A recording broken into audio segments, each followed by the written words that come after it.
যে ৫ই আগস্ট এই সরকারের পূর্তি না, এই সরকার হচ্ছে ৮ই আগস্ট, এক বছরে। তা আপনারা আমি বললাম যে ওই ৫ই আগস্ট আওয়ামী লীগ সরকার চলে যাওয়ার পরে মানে আইন শৃঙ্খলা পরিস্থিতি ওই সময় যেরকম ছিল, এই আজকে ৪ই অগাস্টে এটা কি উন্নতি হয়েছে কি হয় না, এটা আপনারা আমাদের থেকে আরও ভালো বলতে পারবেন। এই আমরা যে সময় এই দায়িত্ব নেই সেই সময় আমাদের এই পুলিশ বাহিনীর পরিস্থিতি কী ছিল, অন্যান্য বাহিনীর অবস্থাটা কী ছিল এবং দেশের অবস্থাটা কী ছিল, ওই থেকে কি উন্নতি হয়েছে কি হয় না এটা আপনারা বলেন। আপনারা আগে বলেন, এই প্রশ্নের উত্তরটা দেন। হ্যাঁ, এই যে আপনারা তখন চুপচাপ, ওই উন্নতি হয়েছে কি হয় না এখন। হ্যাঁ, আপনারা ওখানে বলতেছে যে কাঙ্ক্ষিত উন্নতি হয়েছে কি হয় না, এইটার কথা শোনা। ওই এলাকা আমি কথা শেষ করি। বাট আমাদের একটা কাঙ্ক্ষিত যেরকম একটা উন্নতি হওয়ার কথা, হয়তো আমরা অতটুকু উন্নতি করতে পারিনি। আর আমি একটা কথা সবসময় বলি, আমাদের দেশ স্বাধীন হচ্ছে কত বছর? ৫৪ বছর।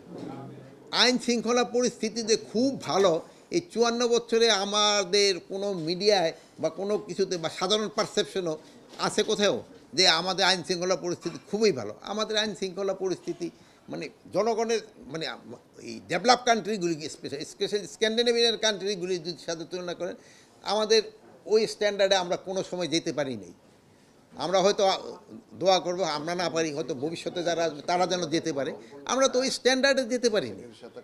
তো আমরা আমাদের লেভেলের থেকে আমরা চেষ্টা করে যাচ্ছি যতটা উন্নতি করা যায়। এই শোনেন, এই ৩ই আগস্ট সম্বন্ধে একটা কিন্তু আতঙ্ক ছিল, ৫ই আগস্টের সঙ্গে দেখেন তো কোনো ধরনের আতঙ্কের কোনো কারণেই নেই।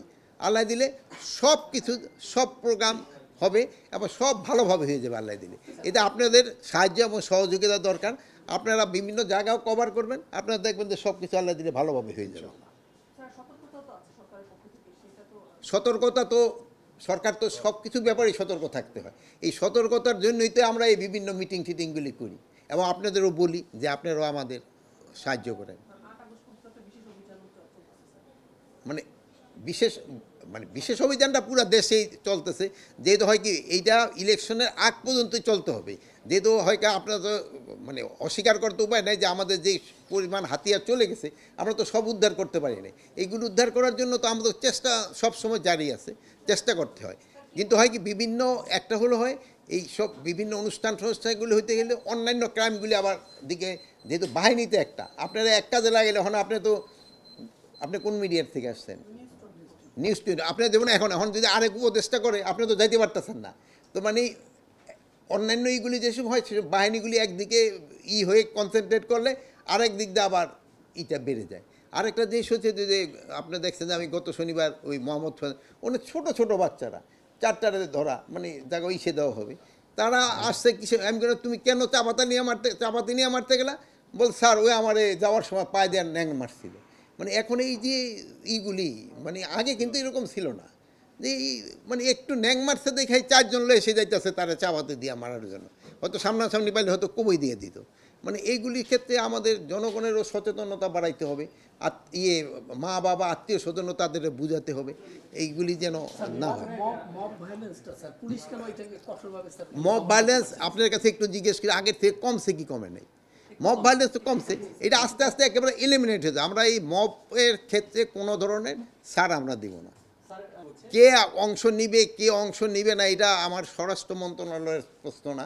আমার হলো নির্বাচন যেসব হবে, যেসব আইন শৃঙ্খলা পরিস্থিতি যেন ভালো থাকে, এই জন্য আমরা সব ধরনের প্রস্তুতি নিচ্ছি। এর আগেও আমরা বলছি যে আমরা কিন্তু ট্রেনিংও করাচ্ছি এবং সরকারের একটাই হলো যে তারাও কিন্তু একটু ওই ফোর্সের সংখ্যা বাড়ানোর জন্য কিন্তু একটা দিয়ে দিচ্ছে, স্যাংশন দিয়ে দিচ্ছে।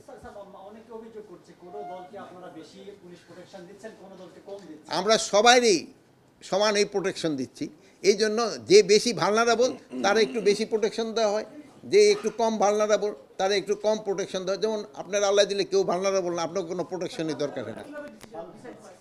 এটা তো বিভিন্ন এজেন্সি আছে, প্লাস আপনারও কোন যে এই এলাকাটা ভালনারেবল, আপনাকে থেকে এই ইনফরমেশন পাওয়া যায়। ভালো থাকেন, দোয়া করি, আল্লাহ হাফেজ।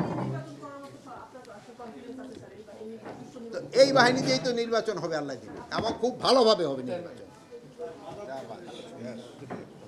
আচ্ছা, ভালো থাকে। আচ্ছা।